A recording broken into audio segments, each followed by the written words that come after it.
जब हम आज के मॉडर्न इजराइल को देखते हैं तो यकीन करना मुश्किल होता है ना, कि इस देश के पीछे सदियों का संघर्ष और कितनी ही उलझी हुई घटनाएं हैं। तो चलिए आज इसी सफर को समझते हैं, जानते हैं उस लंबे इतिहास को जिसने मॉडर्न इजराइल को जन्म दिया। और यही वो सवाल है जो इस पूरी कहानी का दिल है, कह सकते हैं कि आखिर एक ऐसी कौम जो करीब 2000 साल तक दुनिया में बिखरी हुई थी, उसने 20वीं सदी में आकर अपना एक देश कैसे बना लिया। चलिए इसी सवाल का जवाब ढूंढने के लिए इस सफर की गहराई में उतरते हैं। तो इस कहानी की जड़ें बहुत गहरी हैं। हमें चलना होगा करीब 4000 साल पीछे, मेसोपोटामिया में। यहीं से यहूदी लोगों की और जिस जमीन को वो अपना घर कहते हैं, उससे उनके जुड़ाव की कहानी शुरू होती है। देखिए, ये वो शुरुआती नींव के पत्थर हैं। सबसे पहले अब्राहम का कानान पहुंचना, फिर सदियों बाद राजा डेविड का यरूशलेम को राजधानी बनाना, ये एक बहुत बड़ा कदम था। और फिर उनके बेटे राजा सोलोमन ने जब वहां पहला मंदिर बनवाया तो उस जगह को एक मजबूत धार्मिक और सांस्कृतिक पहचान मिल गई। लेकिन ये शांति का दौर हमेशा नहीं रहा। असल में यहां से एक बहुत ही लंबा और मुश्किल दौर शुरू होता है, आक्रमणों का, निर्वासन का। एक ऐसा दौर जिसने आने वाली कई सदियों तक यहूदी इतिहास की शक्ल ही बदल दी। ये पहला बड़ा झटका था। बेबीलोन की सेना ने हमला किया, साम्राज्य पर कब्जा कर लिया और सबसे बड़ी बात, उस पहले मंदिर को तबाह कर दिया। जो लोग बचे उन्हें गुलाम बनाकर ले जाया गया। हम सोच सकते हैं यहूदी समुदाय के लिए ये कितनी बड़ी तबाही रही होगी। और ये सिलसिला यहीं नहीं रुका। कई सदियों बाद इतिहास ने खुद को दोहराया, और इस बार और भी भयानक तरीके से। रोमन्स के खिलाफ एक विद्रोह हुआ और बदले में उन्होंने यरूशलेम को तहस नहस कर दिया। जो दूसरा मंदिर बनाया गया था उसे भी जलाकर राख कर दिया गया। इसके बाद जो हुआ वो था एक बहुत बड़ा विस्थापन। यहूदी लोग एक बार फिर से अपनी ही जमीन से बिखर गए। और इसी बिखराव को एक नाम दिया गया, डायस्पोरा। ये एक बहुत ही जरूरी शब्द है इस कहानी को समझने के लिए। इसका मतलब है अपनी जमीन से बिछड़कर दुनिया भर में फैल जाना। और करीब अगले 2000 सालों तक यही डायस्पोरा यहूदी पहचान का एक अहम हिस्सा बना रहा। अब जाहिर है डायस्पोरा में जिंदगी बिल्कुल आसान नहीं थी। जहां भी यहूदी समुदाय बसे, यूरोप हो या मिडिल ईस्ट, उन्हें बार बार मुश्किलों का सामना करना पड़ा। कभी उन पर झूठे धार्मिक आरोप लगे, कभी नरसंहार हुए, तो कभी समाज से ही उन्हें अलग थलग कर दिया गया। लेकिन फिर 19वीं सदी में आकर कुछ बदलना शुरू हुआ। जो अब तक सिर्फ एक धार्मिक उम्मीद थी, एक सपना था, वो अब एक मॉडर्न पॉलिटिकल मूवमेंट, एक राजनीतिक आंदोलन की शक्ल लेने लगा। एक ऐसा आंदोलन जिसका सिर्फ एक मकसद था, एक यहूदी राष्ट्र बनाना।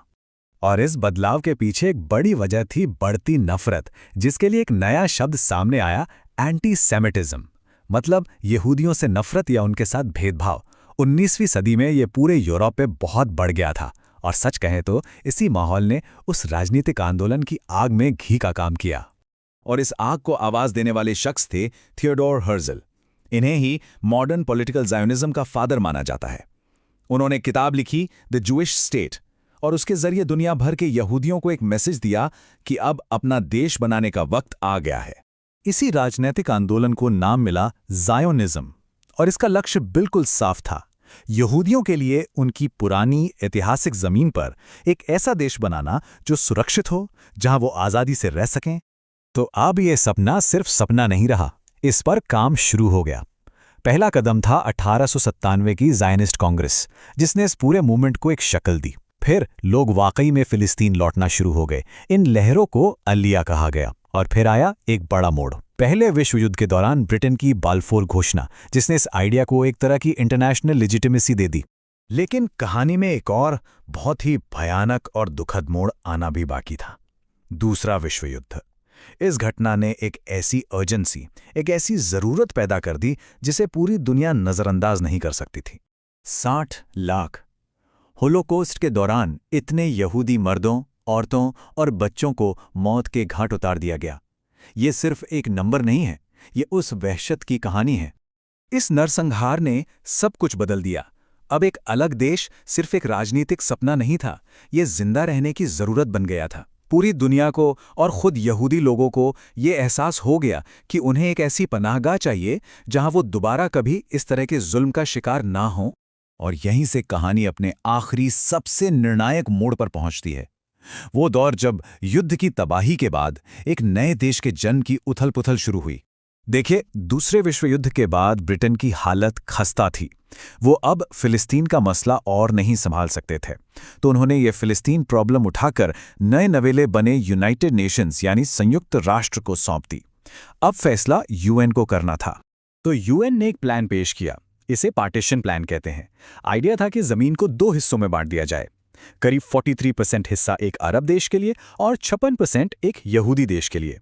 और यरूशलेम, उसे एक इंटरनेशनल शहर बनाया जाएगा जिस पर यूएन का कंट्रोल होगा। अब यहूदी लीडर्स ने तो इस प्लान को मान लिया, पर अरब लीडर्स ने इसे पूरी तरह से खारिज कर दिया। तो मामला वोटिंग पर आ गया। 29 नवंबर 1947। एक तरफ अमेरिका और सोवियत संघ जैसी बड़ी ताकतें थीं जो प्लान के पक्ष में थीं। दूसरी तरफ ज्यादातर अरब देश और भारत जैसे देश थे जो इसके खिलाफ थे। वोटिंग हुई और बहुमत से ये पार्टीशन प्लान पास हो गया। और फिर सब कुछ बहुत तेजी से हुआ। जैसे ही ब्रिटेन ने फिलिस्तीन छोड़ा, 14 मई 1948 को इजराइल ने अपनी आज़ादी का ऐलान कर दिया। लेकिन यह आज़ादी की खुशी 24 घंटे भी नहीं टिक पाई। ठीक अगले ही दिन पड़ोसी अरब देशों ने मिलकर हमला कर दिया और यहीं से शुरू हुआ 1948 का अरब इजरायली युद्ध। ये जंग 1949 में इजराइल की जीत पर खत्म तो हुई, लेकिन इसने एक ऐसे लंबे संघर्ष को जन्म दिया जो आज तक किसी न किसी रूप में चल रहा है। तो सोचिए, एक तरफ 4000 साल पुराना एक सपना हकीकत बना, एक ऐतिहासिक सफर अपनी मंजिल पर पहुंचा, लेकिन दूसरी तरफ उसी मंजिल से एक ऐसा संघर्ष शुरू हुआ जो दशकों बाद भी थमा नहीं है।